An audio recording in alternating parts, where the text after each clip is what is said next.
पाल रे सब बड़ा बडेरा, सब बड़ा बडेरा वो जी, सब लोग लगाया वो जी, ठाकरिया ने संगला वो जी।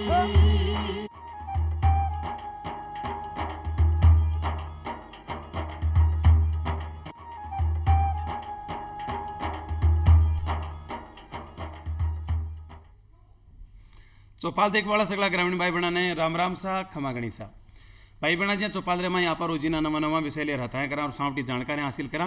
उन्नीस प्रकार आज भी अपनी चौपाल रे में यहाँ पर एक न्यारो निर्वाड़ो और एक नवादू विषय ले रहता है करस्या और खासा महत्व जानकारी हासिल करस्या। आज आप बात करस्या योग और यौगिक क्रिया में ग्रामीण के गाँव का जीवन का महिमा को कितो महत्व है। और भाई बहना योग आपा कोई भी चीज से जुड़ आत्मा मन प्राण सबने एक जगह घनीभूत कर और पचे करा तो आपनो शरीर स्वस्थ रहसी, आपने मांदगी नहीं आवे, आपा ताजा रहस्या, हर काम में आपा अपनी क्षमताओं ने कई गुना बढ़ार भी कमायन लगास्या तो निश्चित रूप से आपनो जीवन खुशहाल बनसी। तो आज ई योग पर आप चर्चा करछे और आपनो आज को विषय है ग्रामीण क्षेत्र और यौगिक क्रिया में जी की जानकारी ले अपने विषय पधारिया है योगाचार्य रश्मि शर्मा साहब। आदरणीय आपको चौपाल स्टूडियो में घणो घणो स्वागत है सर। धन्यवाद सर। आज आप ग्रामीण परिदृश्य के मायने योग की बात करते तो आप सबसे पहले तो आप बताओ कि गाँव का जीवन के मायने योग को कितो महत्व है। देखिए योग का महत्व तो जीवन में ही है, ग्रामीण हो चाहे शहरी।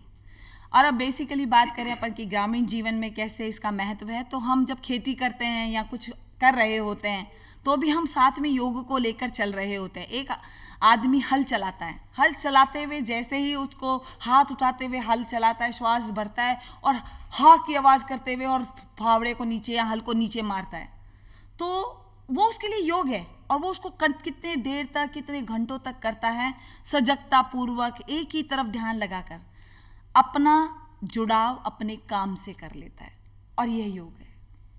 योग को मतलब ही जोड़ है, बिल्कुल काम के साथ तन्मयता के साथ, और तो भी को परिणाम है जो सकारात्मक मीठो फल भी को मिलसी। बिल्कुल तो योग आप बहुत अच्छी बात बताई कि योग ना केवल ग्रामीण जीवन में बल्कि जीवन में महत्व हुआ, चाहे वो शहरी है, चाहे वो पाश्चात्य है, चाहे भारतीय है, हाँ, जीवन में योग को खासा महत्व है।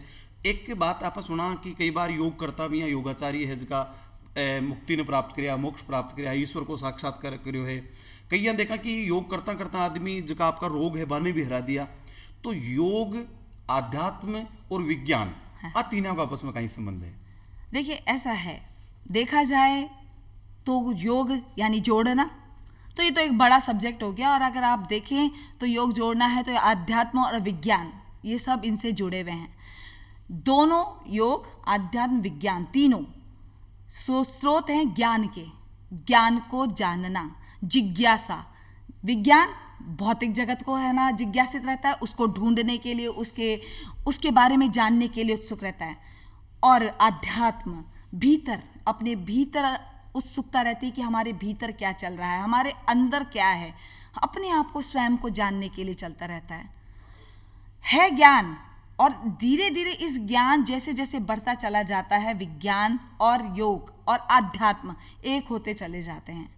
बस अब तकनीकें अलग अलग हैं। जैसे विज्ञान में कुछ तकनीकें हैं जिसकी वजह से वो मतलब भौतिक चीज़ों को काम में लेता है किसी चीज़ को जानने के लिए, जबकि योग और अध्यात्म किसी भौतिक चीज़ों की ज़रूरत नहीं, उसे अभौतिक सीधे अपने भीतर झांकने का प्रयास करता है और धीरे धीरे करते करते वो अंदर अपने आप को जानने लग जाता है। विज्ञान आज अभी हम देखें लेटे हुए हैं, आकाश में आराम से रात हो रही है, अपन तारों को देख रहे होते हैं। अब तारे देखते हैं खुली आंखों से, गिनने चालू करते हैं। बचपन में ऐसे करते थे, खुली आकाश में बैठे हैं आंगन में गांव में ऊपर लेटे हुए हैं और ऊपर देख रहे हैं 2000 3000, उसके बाद में खत्म। धीरे धीरे विज्ञान अब यहाँ अपनी तकनीक लेकर आया, उसने सोचा ये 2000 3000 ही है क्या, उसने दूरबीन बनाई तो 50,000 60,000 हो गए। उसको फिर भी चैन नहीं पड़ा, उसने टेलीस्कोप बना दिया। अब खरबों तारे आकाश में, उसी आकाश में जिसमें कि हम बैठ के लेट कर देख रहे थे, तो फिर भी रहस्यमय है। आज की तारीख में भी विज्ञान खोज नहीं पाया है, इतनी जिज्ञासा इतनी जानकारी आज भी अपरिचित है। और तो ये विज्ञान ने अपने हिसाब से आगे बढ़ता चला गया, ज्ञान प्राप्ति करता चला गया और अभी आगे और चल रहा है। योग भी धीरे धीरे अपने भीतर चलता जा रहा है।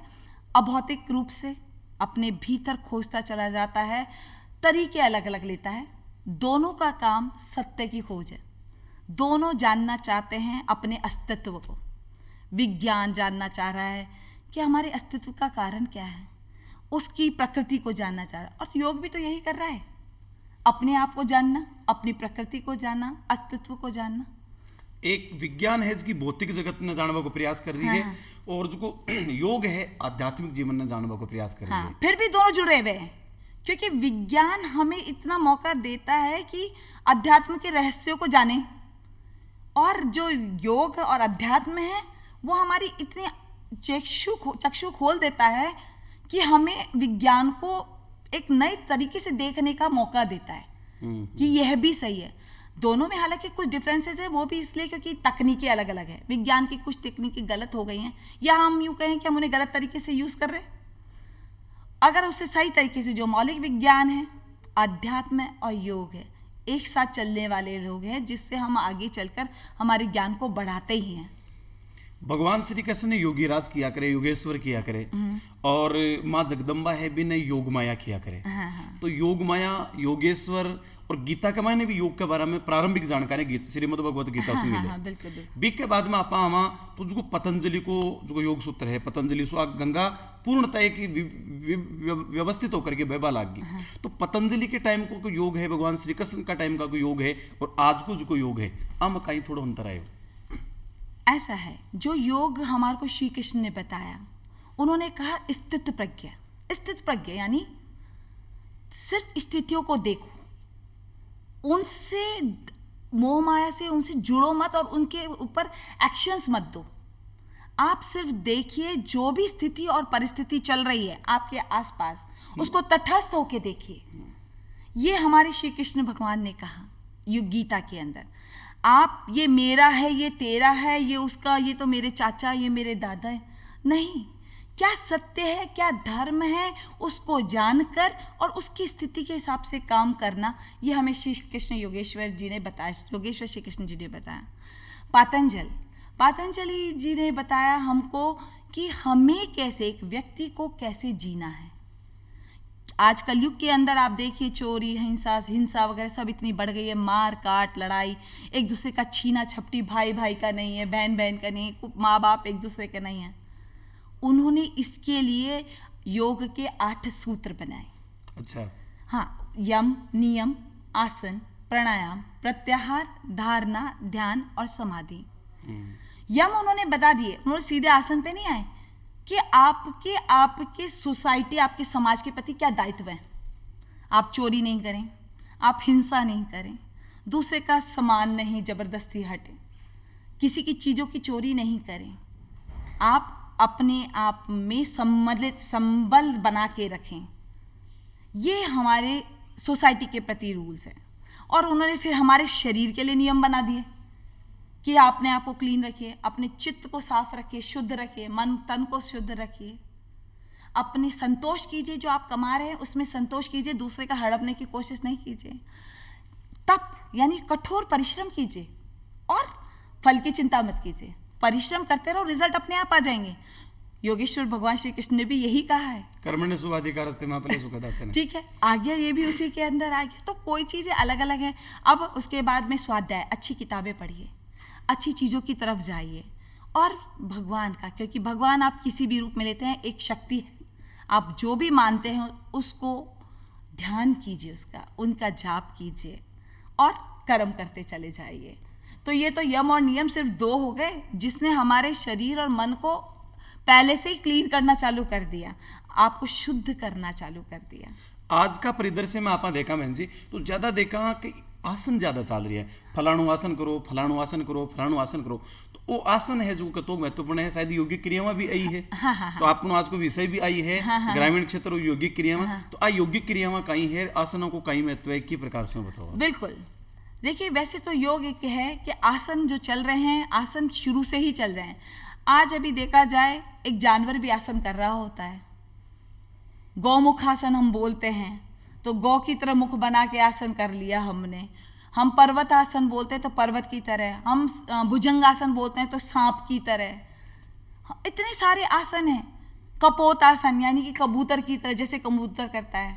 हम अधोमुख श्वानासन करते हैं, यानी कुत्ता जिस तरह से स्ट्रेचिंग करता है। आप देखिए वो खाना खाने के बाद अपने दोनों पैरों को लेके और पूरा ऊपर पैरों को खींच देगा, तान देगा, हिप्स को ऊपर उठा लेगा।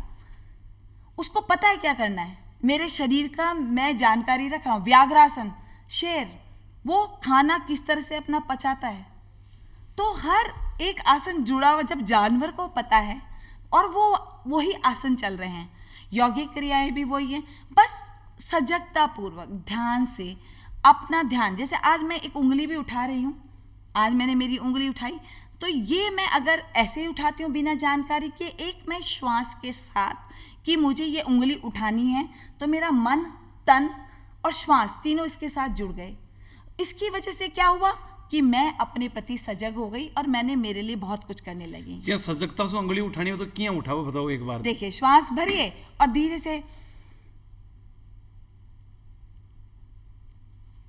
से करो, ये रुका, यहाँ श्वास लिया और छोड़ दिया।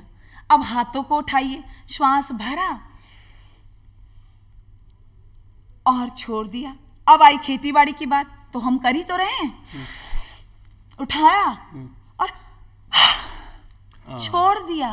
फावड़ो चलाणू है, कुल्हाड़ी चलानी है। हाँ, आज हम काम करते हैं, हम कहते हैं उत्कटासन कीजिए, स्क्वैट्स कीजिए, जिम की एक्सरसाइजेस में नाम लें, तो हम क्या करते हैं, औरतें तो रोज ही करती हैं, गोबर उठाती हैं, ले जाती हैं, रख के आती है, वापस आती है, गोबर उठाती है, वापस लाती है, ले जाती हैं।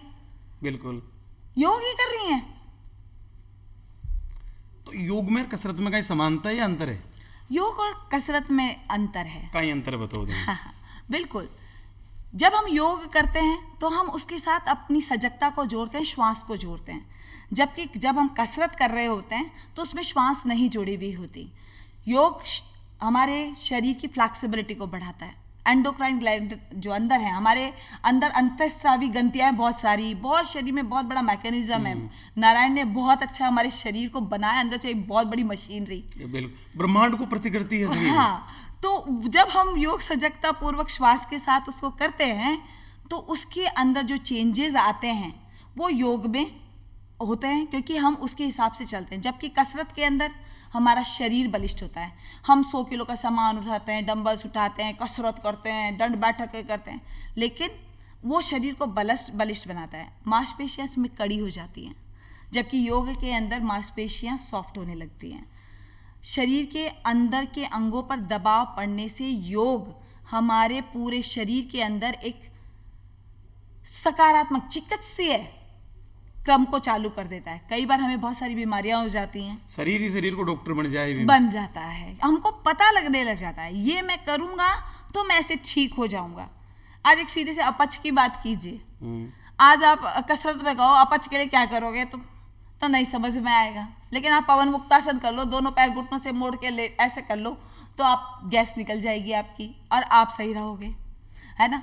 फेफड़ों, भाई क्या करना है आपको फेफड़ों के लिए? कुछ नहीं करना, अच्छे से श्वास भर के दोनों हाथ ऊपर उठाओ और छोड़ दो नीचे। वो थोड़ा विस्तार से बताओ, क्योंकि अब देखियो कोरोना काल के महीने सू बड़ी अगर दिक्कत आई तो फेफड़ा के ऊपर आई। हाँ। और आई ही कि ऑक्सीजन की जरूरत पड़ी, साफ फेफड़ा डैमेज होगा, आवे की मौत हुई, तो फेफड़ा मजबूत वो बहुत जरूरी है। हाँ, अब फेफड़ा मजबूत होने के लिए कौन सा आसन करना चाहिए, क्या करना चाहिए, वह जरूर बताओ। बिल्कुल बिल्कुल बिल्कुल।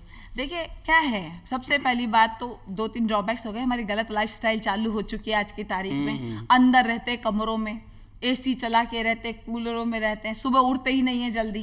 तो आज आप देखो बाहर जाने की तो व्यवस्था ही नहीं है। कोशिश कीजिए थोड़ा सुबह जल्दी उठें आराम से, थोड़ा सा सूर्य के देवता की गाँव का माए शानदार ऑक्सीजन है, खेजड़े का पेड़ उबा है, बंद आराम से वह आराम से उठे। तो ऊ के बाद में थोड़ा सो काम है कि 2-4 आसन है, जैसे कि भुजंगासन, अच्छा, जे सांप की, जे पेट के बल लेट, दोनों हथेलियां सीना के पास रख लियो और फिर ऊपरी धड़ से उन्हें ऊपर उठा लियो। हाँ, और फिर उसके बाद में श्वास लेता छोड़ता रहो। उसे कहीं फेफड़ा फैल जाओ छे, और जब फेफड़ा फैल गा तो अपने आप जो ऑक्सीजन आपने पूरा के अंदर वातावरण छे और तेजी से भीतर जावा लग जाओली और कार्बन डाइऑक्साइड टॉक्सिन्स बाहर आता जाओला। तो भुजंग आसन इतनो फायदेमंद है कि फेफड़ा मजबूत होता चले जाओ छे, रोज की रोज प्रैक्टिस करते जाओ, अभ्यास करते जाओ इसका, और उसके बाद में तो फेफड़ा बहुत मजबूत, हार्ट भी, हृदय भी सही हो जाओ लो। और मस्तिष्क भी सही हो जाओ लो, अच्छा, है ना, खाली वही नहीं, सारी चीजें सही होती चली जाओ। एक अब बात और निकल रही साहब, इम्यूनिटी बढ़िया होनी चाहिए आदमी की, रोग प्रतिरोधक क्षमता शानदार होनी चाहिए। आप एक बहुत अच्छी बात बताई कि मैंने योग करवा तो शरीर ही शरीर को डॉक्टर बन जाए। बिल्कुल बिल्कुल। तो आ इम्यूनिटी है एक तरीका से देखे हाँ, जाए तो इम्यूनिटी डेवलप करवा के लिए, रोग प्रतिरोधक क्षमता बढ़ावा के लिए कौन कौन सा आसन को आप सजेशन देसियो और कतो कारगर है योग भी के में? ये बिल्कुल सही बात है। आप बहुत सारे आसन कर सकते हो जिससे कि आपकी इम्यूनिटी बढ़े। जैसे कि मैंने अभी आपको भुजंगासन का नाम लिया, उष्ट्रासन, है ना, उसमें ऊंट की तरह बकायदा घुटनों के बल आके पीछे पैर को एंकल जॉइंट्स को पकड़ लेते हैं, पीछे एडियो के ऊपर। तो अपना हम खेलते ही हैं तो हाँ बिल्कुल। तो पहले के खेलने के हिसाब से ही सारे, बस अब उनको नाम दे दिया गया एक शहरी वातावरण के हिसाब से, चीजें गांव की उठा के ही संविधान बना दियो वो लाइफ स्टाइल को। बिल्कुल बिल्कुल बिल्कुल। पर्वतासन है ना, पर्वत की तरह चले अपन। उसमें ताड़ासन है, खड़े होके दोनों हाथ ऊपर उठा लिया, एडीपी ऊपर उठा लिया और पूरे शरीर को तनाव दे दिया। तो एक अपने आप में एक अच्छा योग हो गया, इम्यूनिटी बूस्टअप होती है। इम्यूनिटी हमारी प्राणायाम से भी बूस्ट होती है, सजगता पूर्वक श्वास को लेना। अब इसको 2 3 4 तरीके हैं, जैसे नाम दिया जाता है कपालभाति, भस्त्रिका प्राणायाम, अनुलोम विलोम प्राणायाम। ये हमारी श्वास को धीरे धीरे बढ़ाते हुए फ्रेश ऑक्सीजन भीतर अंदर लेकर जाते हैं और जितने भी कार्बन डाइऑक्साइड है और टॉक्सिन्स है वो बाहर निकल जाते हैं और उसकी वजह से हमारे शरीर की इम्यूनिटी बढ़ने लग जाती है। क्योंकि अंदर के जो सीक्रीशंस है, देखिए आजकल आदमी तनाव में जी रहा है, तो ये कॉर्टिजोल अंदर, अब थोड़ी सी एक बात करूंगी, सब समझ में नहीं आया, अंदर कुछ इस तरह एंजाइम्स होते हैं, कुछ स्त्राव होते हैं, है ना, वो तनाव पैदा कर देते हैं। जैसे ही हम योग के प्रति अपने ध्यान लगाते हैं, योग के प्रति तरफ चलने लग जाते हैं, तो हमारे अंदर 2-3 ऐसे स्त्राव होते हैं जिन्हें हम डोपामिन और सेरोटोनिन हार्मोन कहते हैं, खुशी वाले हार्मोन। अच्छा। उससे हम खुश हो जाते हैं, हमारा शरीर खुश होने लग जाता है। अब एक तरफ तो कहो कि मेहनत कर रहे हैं और फिर भी खुश हो रहे हैं, लेकिन वो शरीर में से स्त्रावित होने लग जाते हैं क्योंकि उसको पता लगता है मेरे लिए तो कुछ किया है, भगवान ने ये शरीर दिया, ईश्वर ने, और ईश्वर ने शरीर दिया है और शरीर को हम संभालने लग गए तो खुश होता है शरीर। बिल्कुल होता है। शरीर खुश हुआ तो उसने हार्मोन्स रिलीज किए तो मन भी शांत हो गया, दिमाग भी शांत हो गया। आत्मा से परमात्मा, आत्मा राजी है तो परमात्मा राजी है। तो इसलिए ताड़ासन हुआ, अर्धकटी चक्रासन हुआ, भुजंगासन है, उष्ट्रासन है, अर्ध मत्स्येंद्र आसन है, सर्वांग आसन है, लेटकर पैर ऊपर करना, पीठ के बल लेटकर पैर ऊपर करना, सेतु बंधासन है। ये सारे आसन बहुत फायदेमंद है हमारी इम्यूनिटी सिस्टम को स्ट्रॉन्ग करने के लिए। कई आसन करता लोगों ने देखा, शीर्षासन, नीचे माथो है ऊपर टांग है। बिल्कुल बिल्कुल। तो वो कतो महत्वपूर्ण है, क्यों करो जाए है कहीं? हाँ बिल्कुल बिल्कुल बिल्कुल। शीर्षासन वैसे भी आसनों का राजा ही कहलाता है, क्योंकि इसमें क्या होता है, वैसे तो हम आप देखिए पैर नीचे सिर ऊपर रहता है, हमारा जो रक्त संचरण है वो सिर से पैरों की तरफ ही जाता है और हम हमेशा यही होता रहता है। तो जब हम शीर्षासन करते हैं, सिर नीचे और पैर ऊपर, तो हमारा रक्त संचरण सिर की तरफ जाने लगता है और जब सिर की तरफ रक्त संचरण जाने लगता है तो हमारे जो न्यूरॉन्स है, ब्रेन सेल्स हैं, उन पर ब्लड आराम से पहुंचने लगता है और ब्लड के साथ क्या जाता है, ऑक्सीजन हर एक ब्रेन सेल तक पहुंचने लग जाती है, न्यूरॉन्स तक। तो धीरे धीरे आपका तनाव खत्म, आपकी स्ट्रेस लेवल ख़त्म हो गया। फिर आप देखिए धीरे धीरे और होगा तो चेहरा सुंदर होने लग जाएगा, क्योंकि रक्त संचरण तेज हो रहा है। रोज रोज करेंगे चेहरे पे चमक आने लगेगी। आपका कोर जो है, जिसे कहते हैं धारा पावर, जिसे कहते हैं जीवनी शक्ति, वाइटल एनर्जी, वाइटल फोर्स, वो तेज होने लग जाती है क्योंकि हम बैलेंस कर रहे हैं हमारे को सिर के ऊपर। तो बहुत बहुत अच्छा है, लेकिन शीर्षासन हर कोई नहीं कर सकता, है ना। तो हम क्या करें? अब एक सिंपल सी बात है, मेरे से तो नहीं होता सर नीचे के, मैं तो गर्दन में दर्द है। कैसे करोगे कि भाई कैसे करूं, मैं तो गर्दन, कुछ नहीं है। दीवार के सहारे दोनों पैर ऊपर करके, पीठ के बल लेट के भी करोगे ना और पैर ऊपर कर लोगे दीवार के सहारे, तो रक्त संचरण अपने आप उल्टा होने लग जाएगा। बिल्कुल सही है। आपको ज्यादा तकलीफ देने की जरूरत नहीं, और ये सब कोई कर सकते हैं क्योंकि दीवार के सारे पैर है, नीचे सीधे की सीधे हैं। फिर और थोड़ा आपको अच्छा लगने लग जाए तो अपने है ना कूल्हे भी ऊपर उठा लीजिए, हिप्स को भी ऊपर उठा लीजिए, तो सर्वांगासन हो गया दीवार के सहारे से। शीर्षासन जैसे एक राजा है, सर्वांगासन दूसरा उसी के बराबर समकूल है। और जब हम बिल्कुल दीवार से हटा के उसको हटा देते हैं पैरों को, और पैर ऊपर सिर नीचे ही है, तो सर्वांगासन भी सेम काम कर रहा है जो शीर्षासन कर रहा है। यानी कि दोनों भाई भाई है, सर्वांगासन बिल्कुल बिल्कुल शीर्षासन है बिल्कुल इसको। बिल्कुल भाई भाई। अच्छा, इनका कोई एक दो आसन है बताओ उसको, तो बैठे बैठे भी दर्शकों ने बताओ उसको ग्रामीण परिदृश्य के मायने चाहिए, विशेष रूप से गृहिणी महिलावां है, हाँ हाँ हाँ, काम तो करे भी है लेकिन मन करना चाहिए, ये कोई प्राणायाम है कुछ भी है, बिल्कुल बिल्कुल बिल्कुल बिल्कुल मैं बताती हूँ। देखिए सहज के मायने बता सको। हाँ हाँ बिल्कुल, अरे छोटी छोटी सूक्ष्म योगिक क्रियाएं हैं। आसन तो बहुत बात की बात है। आज मैं फ्री बैठी हूँ, आराम से बैठी हूँ, क्या करूँ तो उंगलियों को ही चलाऊं, फिर धीरे धीरे मुट्ठियों को चलाऊं, खोलूं बंद करूं, फिर मैं हथेलियों को चलाऊं, फिर मैं कलाइयों को घुमाऊं। ये छोटी छोटी हर एक जॉइंट्स की एक्सरसाइज हो गई है ना। मैं मेरी हाथों को चला रही हूँ, कोहनियों को, धीरे धीरे मैं मेरे कंधों को चला रही हूँ, श्वास भरती जाऊं। अब आप देखिए भुजंगासन में हम क्या करते हैं, फेफड़े ही तो फैला रहे हैं, ये फैला दिए ना,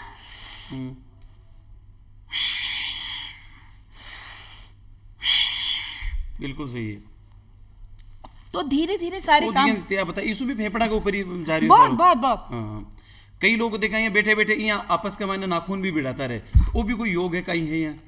ये योग तो नहीं है, लेकिन हमारे यहाँ एक्यूप्रेशर पॉइंट्स होते हैं। अच्छा, तो जब हम यू घर्षण करते हैं तो हमारे एक्यूप्रेशर पॉइंट्स वो दबते हैं। अच्छा, उसकी वजह से रक्त संचरण होता है। परिस्थितियां हैं जिनके मायने एक आदमी मान लो बीमार हो जाए, कुछ भी कोई भी कारण कि जिसको योग भी इस स्थिति में नहीं कर सके, कौन कौन से कारण है जिनमें योग नहीं करना चाहिए आदमी? बुखार हो गई तो बुखार में योग नहीं कर सकते हैं, क्योंकि आपका शरीर अपने आप को पहले से ही ठीक करने की कोशिश कर रहा है, तो उसमें आप बाहर से कोशिश मत कीजिए। दूसरा, आप एकदम से कोई एक्यूट बीमारी हो गई, बहुत तेजी से जुकाम हो गई, अब आप उसमें प्राणायाम करने बैठ जाएंगे एकदम से तो भी दिक्कत आ जाएगी। सही है ना। अभी कहते हैं हार्ट के लिए बहुत अच्छा है कोई आसन, लेकिन अभी हार्ट में कोई प्रॉब्लम हो गई, हार्ट अटैक आने के चांसेस हो गए, और अब मैं बैठ जाऊं कि ये हार्ट के लिए बहुत अच्छा है, नहीं। तो ये कुछ चीजें हैं जिसमें रोकना चाहिए। और लेडीज को मेंसेस के अंदर पीरियड्स आ रहे होते हैं तब भी योग नहीं करना चाहिए। तो कहीं गर्भवती महिला भी आसन योग कर सके? बिल्कुल कर सकती है। आज स्टार्टिंग के 3 महीने तो सिर्फ श्वास पे ध्यान दे, और छोटी जो यौगिक सूक्ष्म क्रियाएं मैं बता रही हूँ धीरे धीरे वो करें, और फिर उसके बाद में 4थे महीने के बाद में वो कुछ आसन और बहुत अच्छे होते हैं जो उनको करने ही चाहिए। बहुत फायदेमंद है गर्भावस्था में योग करना। अच्छा? बहुत फायदेमंद है योग हर स्थिति में कर सका, वो एक दो कारण से कम नहीं कर सकता। हाँ बिल्कुल। एक आज का ग्रामीण का युवा के लालसा बढ़ती जा रही है, पैसा के प्रति लालच एक लोभ बढ़तो जा रही है, क्योंकि जब वो शहर के माए आर देखे वह तगड़ी जीवन शैली, कहीं गजब की बिल्डिंग है, गाड़ियां हैं, कारा हैं, यहाँ अपने कन भी होना चाहिए, तो इस स्थिति ले कोई थोड़ा तनाव में आ जाए कई बार। पर शहर आना जगह लोग है वे भी तनाव में लाते हैं, के लाइफ स्टाइल जी दिया, तो वो तनाव कोई के कहीं वजह से है, कोई के कहीं वजह से वो जिया किया करे, कोई तन दुखी, कोई मन दुखी, कोई औरतें खाली घर में 2 लोग मुलुगाया बात कर ले और उमे तनाव हो जाओ कि हमारे से आके दी जे पड़ोसन आपका मोटार हंसा सर बोल रही भी कि चिंता होगी वो तो राजी राजी रह रही यार आपने ये किया है, तो वो किया ना कोई तन दुखी, कोई मन दुखी, कोई धन भी न रहे तो उदास, थोड़ा थोड़ा सब दुखी भाई सुखी राम का दास। तो ए तनाव की स्थिति कमायन कहीं करना चाहिए, योग तो कारगर है भी कमाए। तो सबसे पहले अब कोरोना में तो सब आर्थिक स्थिति लोगों की डामाडोल भी, तो भी लोग तनाव कमाएगा, भविष्य में कहीं भविष्य की चिंता है, भगवान तो क्यों मत करे तू चिंता, योगाचार भी ने फॉलो करना चाहिए। आज आपको योग क्रिया में कहीं के भी कब एक तो सबसे पहले अपनी सोच को सकारात्मक रखिए। समस्या है समस्या है समस्या है तो समस्या वहीं रहेगी, उल्टा आप अपने मस्तिष्क को आदेश देते हैं कि समस्या रखनी है। हाँ। एक आप सकारात्मक सोच रखें कि मुझे इस समस्या का समाधान निकालना है। जब आप उस तरफ से सोचने लग जाएंगे तो आपका शरीर, मन और मस्तिष्क उसकी तरफ काम करने लग जाएगा, और ये 100% सत्य है कि आपका उस प्रॉब्लम का सॉल्यूशन निकलने लग जाएगा। ये तो सिंपल सी एक चीज़ है, लेकिन बहुत बड़ी चीज़ है, क्योंकि ये सोचना ही बहुत बड़ी बात है कि मैं ऐसा सोचूं। आदमी तो पहले कहता है सर में दर्द हो रहा है, सर में दर्द हो रहा है, अब मैं उसमें उसको कह रही हूँ ये बोलिए सर दर्द ठीक हो रहा है, सर दर्द ठीक हो रहा है, हो तो वो रहा ही है ना, आपको तो ठीक करना है, तो आप ठीक कर निर्देश दीजिए अपने मस्तिष्क को, सही बात तो वो है। ठीक होने लग जाएगा। तो ये तो हुई एक बात कि सकारात्मक सोच रखनी है, समस्या जो भी है उसके लिए आप समाधान निकालने की कोशिश करें। दूसरे कुछ आसन हैं जो कि हमें इसमें मदद करते हैं, जैसे कि पश्चिमोत्तानासन है, उत्तानासन है, भुजंगासन उनमें से एक आता है, सर्वांगासन है, ये सारे आसन, पाद प्रसारित पश्चिमोत्तानासन है, ये सारे आसन जो ब्रेन की तरफ खून को लेके जाते हैं ना, मस्तिष्क को, बहुत फायदेमंद है तनाव को कम करने में। साथ ही प्राणायाम, क्योंकि प्राणायाम हमारी श्वास पर ध्यान को केंद्रित करने लग जाता है, और जब हम श्वास के साथ अपने आप को जोड़ने लग जाते हैं तो धीरे धीरे करके स्थिति वही है, चाहे वो आसन हो प्राणायाम हो, हमारा ब्रेन उस हिसाब से काम करने लगता है। बिल्कुल। फिर आता है शवासन और ध्यान। ध्यान एक चीज पर, किसी जप पर हम अपने भीतर एक ध्यान की प्रक्रिया को चलाते हैं, और स्टार्टिंग में चाहे आप उसे जप ध्यान कह लें, यानी हम एक मंत्र पे ध्यान दे लें, लगातार उस मंत्र को बोलने लग जाएं, धीरे धीरे उस मंत्र को छोड़ दिए किसी ऑब्जेक्ट पे ध्यान करने लीजिए। जैसे आप आपके जो भी इष्ट देवता है, आप कृष्ण भगवान है तो कृष्ण भगवान का रूप निहारिए, देखिए, करिए, तो आपका ध्यान कहाँ से हटेगा? आप नोट कीजिए, आपके सर दर्द हो रहा है, आप घर में बैठे बैठे सर पकड़ के बैठे हैं, अभी आपके पास कोई आ गया तो क्या आप उसके पास पे भी सर पकड़ के बैठते हैं? आप उससे बातें करने लग जाते हैं। 5 से 10 मिनट होते होते आप भूल चुके होते हैं कि आपके सर में दर्द हो रहा होता है। बिल्कुल सही है। क्यों? क्योंकि आपने अपनी उस परेशानी वाली स्थिति से अपने ध्यान को शिफ्ट कर दिया और दूसरी तरफ लगा दिया। बिल्कुल सही। ध्यान है। तो इसी तरह से ध्यान के विभिन्न तरीकों से, ये नहीं लोग कहते हैं अरे ध्यान, ओ श्वास पे ध्यान है, नहीं लग सकता, कई लोग नहीं होता ध्यान, तो दिमाग तो उस पे चल रहा है, कैसे कमाऊं, कैसे लाऊं, घर खर्च कैसे चलाऊं, काम कैसे करूं।